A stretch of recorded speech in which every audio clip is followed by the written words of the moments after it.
विहार करनी सामान्य पर्याय सहकारी कारणत्वेन अप्रतिषिध्य माने केवल देह मात्र उद्भव अन्योन्य बोध्य बोधक भाव मात्रेण कथंचित परिचिते श्रमणे शब्द पुद्गल उल्लास संवरण कश्म मलिक जिद भित्ति भागायाम शुद्धात्मद्रव्य विरुद्धायाम कथायाम जेतेषु अपि तद्विकल्प विकल्प अचित्रित चित्त भित्तितया प्रतिषेध्य प्रतिबंध। एक ही वाक्य बोले, लेकिन सबका इतना सुंदर विशेषण दिए हैं। पहला कौन सा परद्रव्य बताया था? आहार। मुनिराजों को आहार लेने की रोज विधि होती है, तो आहार करते हैं मुनिराज। लेकिन आहार किस लिए करते हैं वो बता रहे हैं। श्रामण्य पर्याय सहकार्य कारण शरीर। इस मुनि अवस्था का सहकार्य कारण कौन है? शरीर। क्योंकि शरीर के आधार से सब कुछ क्रियाएं होती है। विद्या समिति का पालन है, अहिंसा महाव्रत का पालन है, जो भी अन्य भी क्रियाएं होती है सब शरीर के द्वारा। स्वाध्याय है, ध्यान है, कायक्लेश है, ये सब शरीर के आधार से होता है। और ये सब इसलिए शरीर को कहा कि श्रामण्य पर्याय का सहकारी कारण है, मुनि अवस्था का सहकारी कारण है। इस शरीर को हम व्यवस्थित नहीं रखेंगे, इसको कुछ नहीं देंगे तो क्या होगा? शरीर का त्याग होगा। शरीर का त्याग होने पर क्या होगा? स्वर्ग में जाना पड़ेगा। स्वर्ग में क्या होगा? असंयम। इसलिए मेरा संयम जितने काल तक पले उतनी मेरी कर्म की निर्जरा अधिक होगी। एक समय एक मिनट भी मेरा बढ़ता है, इस मनुष्य भोग का बढ़ता है मतलब रहता है, तो कितने समयों में इतने कर्मों की निर्जरा हो। मर करके स्वर्ग में जाने के बाद तो वो निर्जरा नहीं हो पाएगी। तो इससे संयम पालन करना है शरीर के द्वारा। इसलिए इसको एक बार आहार दे दो और उतने से पूरा 24 घंटा क्या होगा? अपने साधना होगी, अपने आत्मा में अपन स्थिर रहेंगे। क्योंकि मनुष्य शरीर जो है बिना अन्न के रहता नहीं है। अन्न नहीं देंगे तो जठराग्नि प्रज्वलित होगी, तो स्वाध्याय में ध्यान नहीं लगेगा, ध्यान में भी उपयोग नहीं लगेगा। क्योंकि इतना अपना उपयोग इतना स्थिर नहीं, इतनी शक्ति भी नहीं है अभी। जितनी शक्ति उतना तो आहार का त्याग करना। लेकिन यदि नहीं हो सकता है, उसको आहार नहीं लेने से यदि विकल्प उत्पन्न हो रहे हैं, शुद्ध उपयोग प्राप्त नहीं हो रहा है, साधना नहीं हो रही है, तो इसको आहार दो। मेरा रोज देखते हैं आहार नहीं लेने से मेरा काम चल सकता है तो मदद नहीं लेना, लेकिन बिना आहार के मेरे परिणाम टिकते नहीं है। तो इसलिए अपने परिणामों को स्थिर करने के लिए, ध्यान में लगाने के लिए मुनिराज आहार लेते हैं।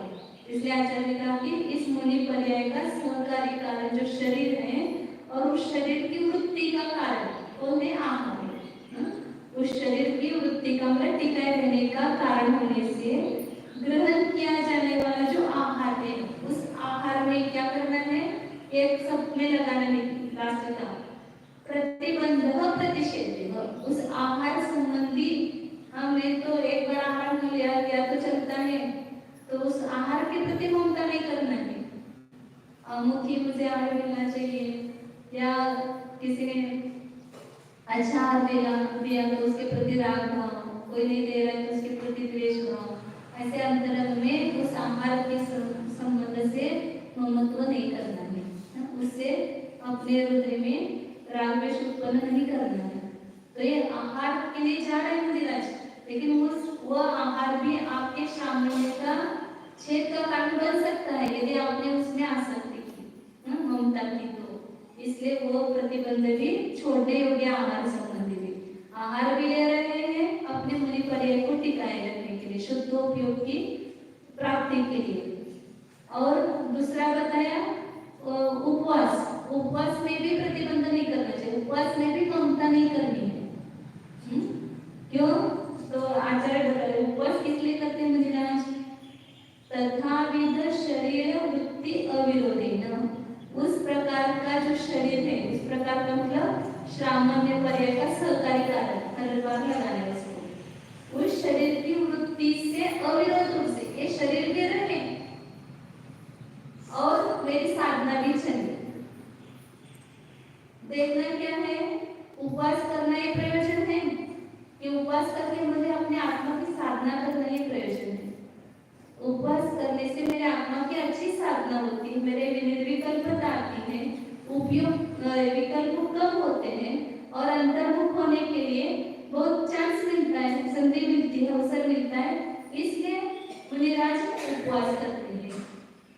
तो इस शरीर की वृत्ति से अविरत रूप से इस शरीर की वृत्ति यदि नहीं दिखती है, वात पित्त कपाट बढ़ करके आपके आत्म साधना में बाधकता आती है, मतलब बाधा उत्पन्न होती है, तो उपवास करने की जरूरत नहीं है।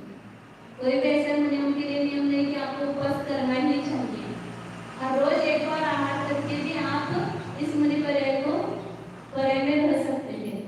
आज जो कभी चातुर्मास की स्थापना है, चातुर्मास का विसर्जन है, केशरोच है, ऐसे कोई कुछ ये है कि जहाँ पर वो क्या बोलते हैं सरकारी उपवास वो करना ही जरूरी है। सरकार छुट्टी होती है ना, इससे वो तो सबके लिए कंपल्सरी होता है।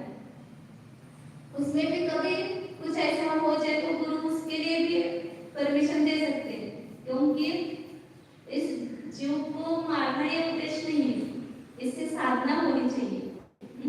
तो इसलिए कहते हैं कि उस प्रकार के शरीर की वृत्ति से अविरोध रूप से विरोध न आते हुए शुद्धात्म द्रव्य निरंग निस्तरंग विश्रांति प्रणाम साधना कैसे उपवास में प्रवृत्त होते हैं।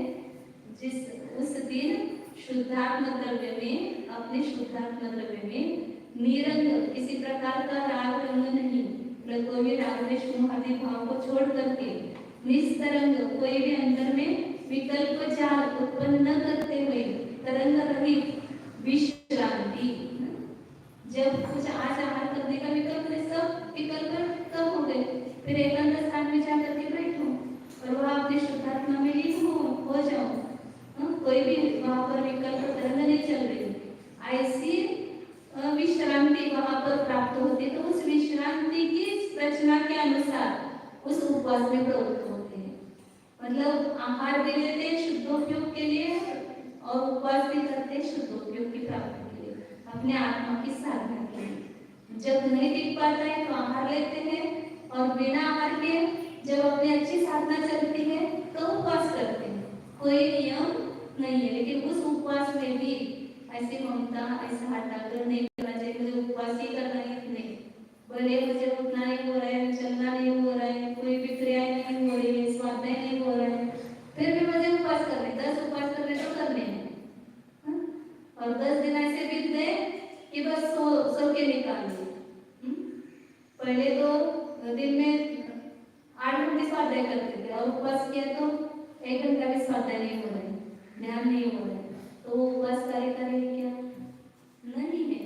शरीर को सुखाने से धर्म नहीं होता है, आत्मा के परिणामों में शुद्धता बढ़नी चाहिए तो धर्म की प्राप्ति होगी, क्योंकि धर्म आत्माश्रित है, शरीराश्रित नहीं है। शरीर तो उसका सहकारी कारण है, इसलिए शरीर को दे करके भी करो साधना या बिना दे भी साधना करो। करना है आपको आत्मा की साधना, जैसे आपके परिणाम अच्छे होते वैसा करो। उस उपवास के बारे में भी हटाग्रह करके उसकी ममता करके मुझे व्रत करना ही है ऐसा करके हटाग्रह भी मत करो। और होता है शक्ति फिर भी हम उपवास नहीं कर रहे तो भी करें। इसलिए जैसे अपनी शक्ति हो उस शक्ति के अनुसार आप आहार में प्रवृत्त हो या उपवास में प्रवृत्त हो, लेकिन उसमें प्रतिबंध छोड़ो, उसका मूल्य आग्रह छोड़ो। तीसरा बताया गया आवश्यक वस्तिका में रहते हैं मुनिराज, तो उस वस्तिका संबंधी भी महत्व नहीं करना है। कैसे वस्तिका बता रहे हैं कि निरंग निस्तरंग अंतरंग द्रव्य प्रसिद्धतम। निरीह गुहा इत्यादि में मुनिराज रहते, क्यों रहते हैं? अपने आत्मा की रंग रहित, मतलब राग द्वेष मोह आदि रंग से रहित, विकल्प जाल से रहित ऐसे अंतरंग द्रव्य, मतलब अपने आत्म द्रव्य की प्रसिद्धि के लिए बस कैसे भी हो मेरा आत्मा का दर्शन हो, मुझे अपने आत्मा का स्पर्श हो, आत्मा का अनुभव हो।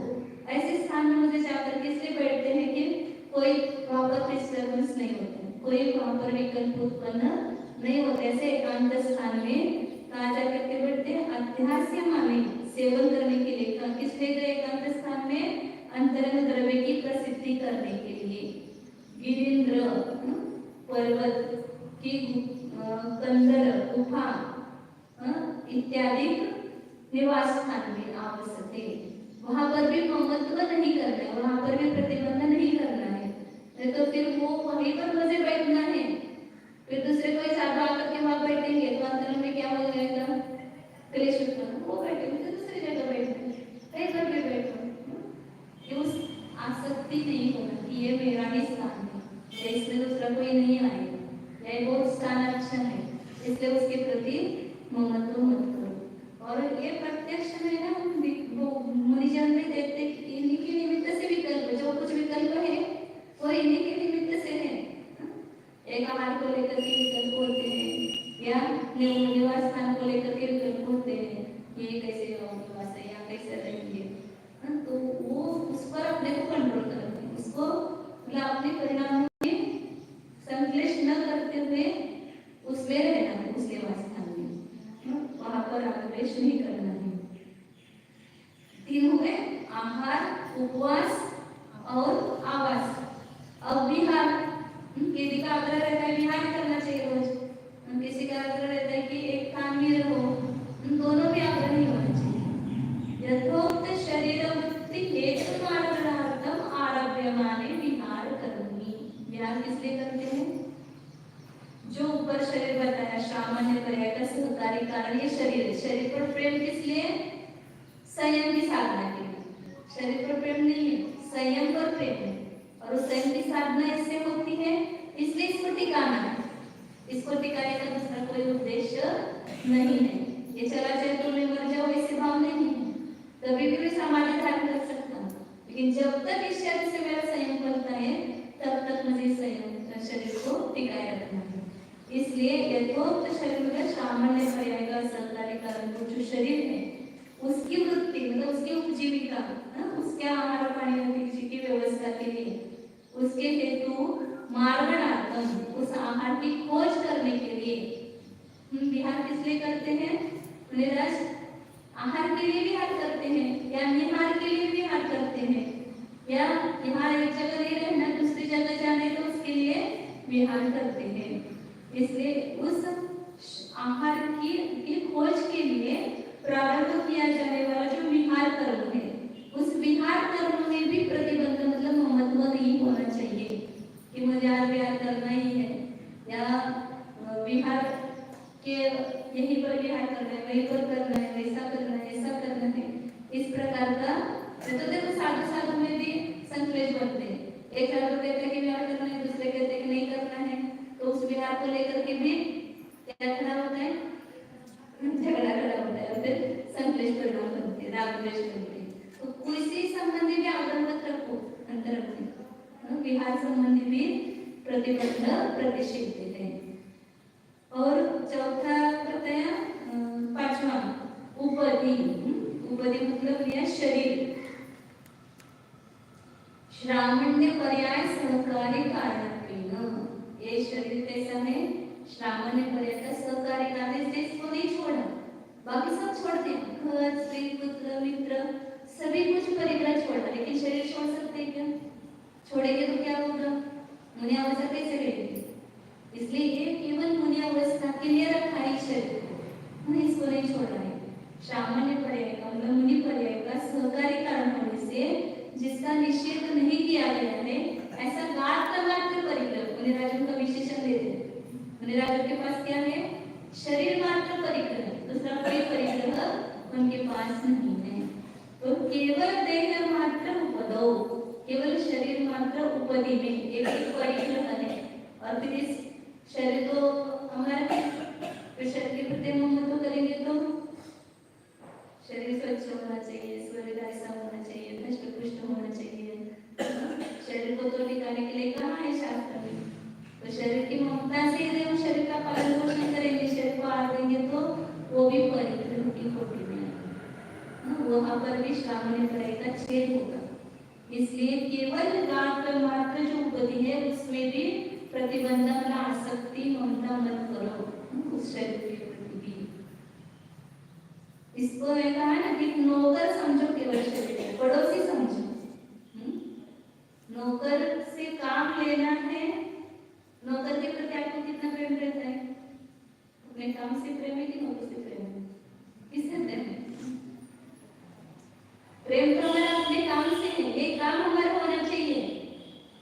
और नौकर के प्रति दया नहीं है, उसको कितने पे दुख हो रहा है, कष्ट हो रहा है, कुछ नहीं, तुम्हें इतना काम पूरा करना है। हमारा काम होगा तो तुम्हारी पेमेंट मिलेगी, काम नहीं होगा तो आपको पगार बंद, आधा पगार हम काट देंगे और बोनस नहीं देंगे या उसको और कुछ सजा करेंगे। तो ऐसे इसके प्रति व्यवहार करो। जैसे नौकर के प्रति व्यवहार करते हैं ऐसे ईश्वर के प्रति व्यवहार करो। ईश्वर को ऑर्डर दो, तुम सामायिक में, स्वाध्याय में, ध्यान में, व्रत आदि का पालन करने में मुझे मदद करेंगे तो तुम्हें खिलाऊंगा, और नहीं मदद करेंगे तो तुम्हें खिलाने से क्या फायदा? तो पेमेंट दो आपको, काम नहीं करेंगे तो चले जाओ घर से। तो जब ये सब काम करना छोड़ते हैं ना आत्मकथ, तब इसको इसलिए त्याग करके निराश। आज तक तुमने हमारे व्रत, सामायिक, संयम इसकी साधना के लिए मदद की, इसलिए आपको दिया। अब तुम नहीं काम कर रहे ना, अब तुम्हारा खाना बंद हो।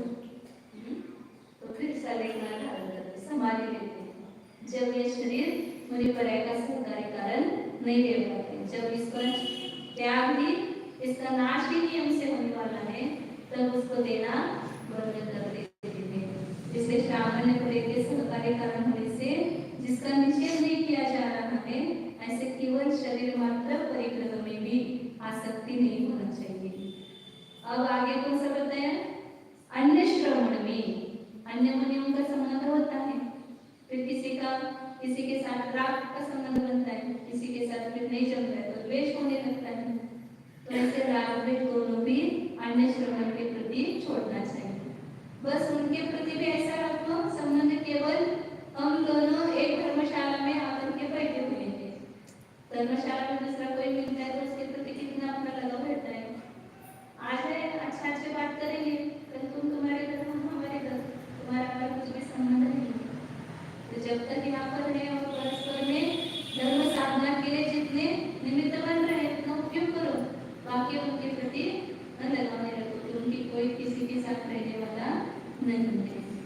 दूसरों के निमित्त से हम अपने परिवार में करेंगे तो दूसरा तो हमारे घर को भोगने के लिए आएगा नहीं, इसलिए किसी के प्रति राग द्वेष मत करो। कैसे है श्रवण, तो उसका भी कैसा देखो विशेषण दिया जाता है। अन्योन्य बोध्य बोधक भाव मात्रेण कथनचित परिचिते। केवल दूसरे के साथ क्या संबंध है? दूसरे मुनि के साथ मेरा न्याय, वे मेरा ज्ञान कितने बन रहे हैं, यह है मुनि, इतना मैं जान रहा हूँ।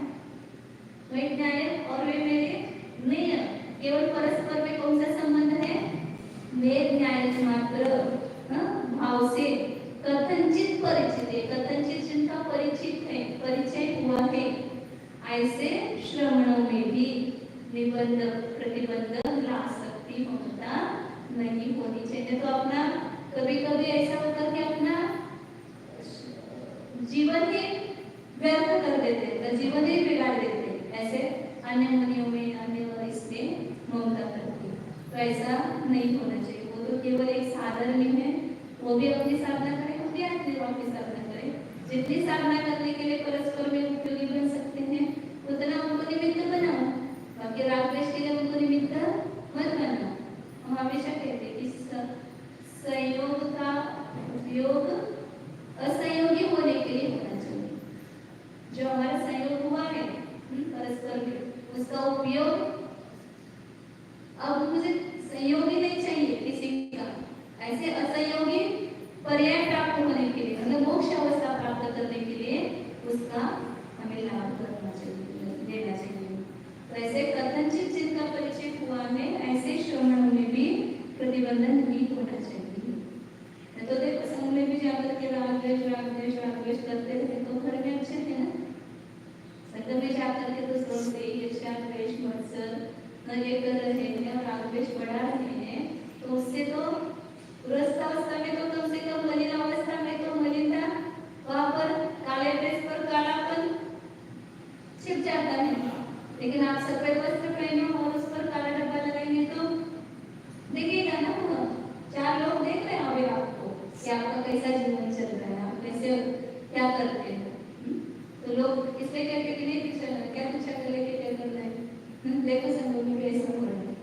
तो इसलिए अन्य महिलाओं के साथ भी हमारा ऐसा व्यवहार होना चाहिए, बस हम कुछ है ही नहीं, परस्पर में हमारा कोई संबंध नहीं है। और शब्द विकथा में भी प्रतिबंध नहीं करना चाहिए। ये शब्द उद्गल उल्लास संवलन कश्मलित चित्ति भागायाम, ऐसी कथा है वो। ये शब्द उद्गल में जो भी बातें हो रही है सब कुछ शब्दों का ही विलास है। तो इस शब्द उद्गल के संवलन से मिश्रण से जिसकी चित्त रूपी चैतन्य रूपी भित्ति भाग, जैसे वो दीवार पर चित्र निकालते तो चित्र विचित्र हो जाते हैं, ऐसे हमारे चित्त भी क्या है, ये दीवार है। इस पर इस शब्द वर्गनाएं आती है सामने से, तो अनेक प्रकार के चित्र उमड़ते हैं इस पर, इस चित्र भित्ति पर, और उसे क्या हो जाती है, हमारी भित्ति कलुषित हो जाती है, कलमाशित हो जाती है।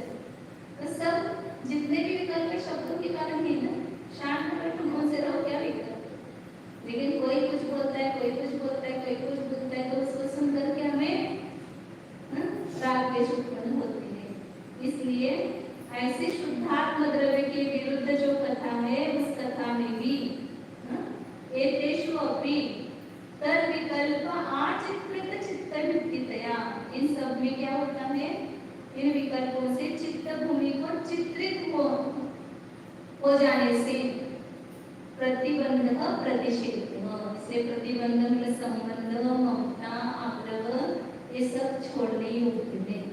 मुनि होकर के आगम विरुद्ध आहार विहार आदि तो करना ही नहीं है, वो तो मुनि के लिए निषेध ही है, वो तो छोड़ने योग्य ही है।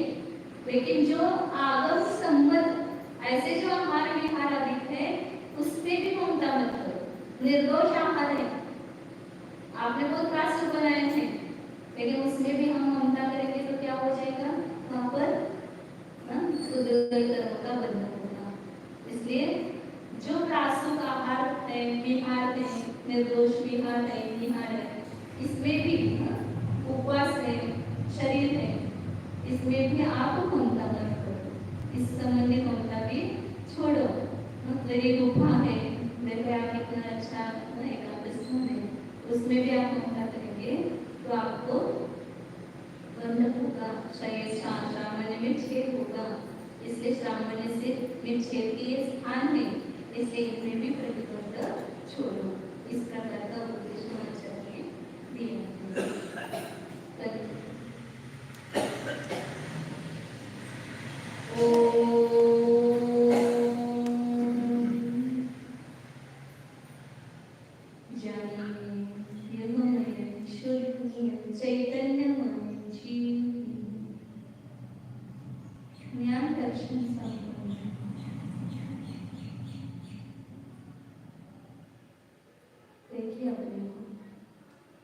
एक अपने स्वद्रव्य में ही प्रतिबंध करें, स्वद्रव्य के साथ ही अपना संबंध जोड़ें।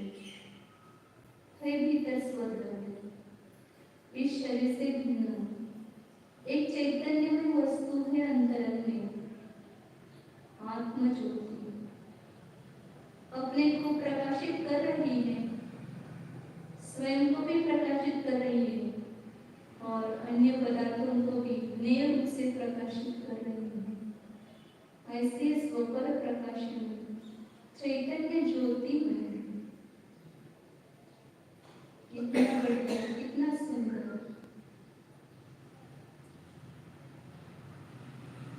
यह मेरा चैतन्य सत्य स्वयं प्रकाशमान है, संपूर्ण प्रदेश चैतन्य प्रकाश से प्रकाशित है, तो क्यों नहीं दिखाई दे रहे हैं? हम चैतन्य स्वरूप चैतन्य का काम स्वपर प्रकाशित है, तो हमारा आत्मा क्यों नहीं प्रकाशित हो सकता है?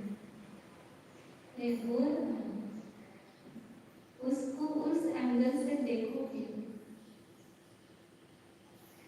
इस चर्म पर से अपनी दृष्टि हटाओ और भीतर जो ज्ञान शरीर है, ज्ञान में आत्मा है, उस पर अपनी दृष्टि दो। वो ज्ञान दर्शनादि अनंत गुण अतीन्द्रिय है, लेकिन स्वसंवेदन के द्वारा जागृति होती है। स्वानुभव प्रत्यक्ष स्वरूप तद्बुद्धिर न्यायक स्वरूप सच्चिदानंद स्वरूप निर्मल स्वरूप शुद्धों एको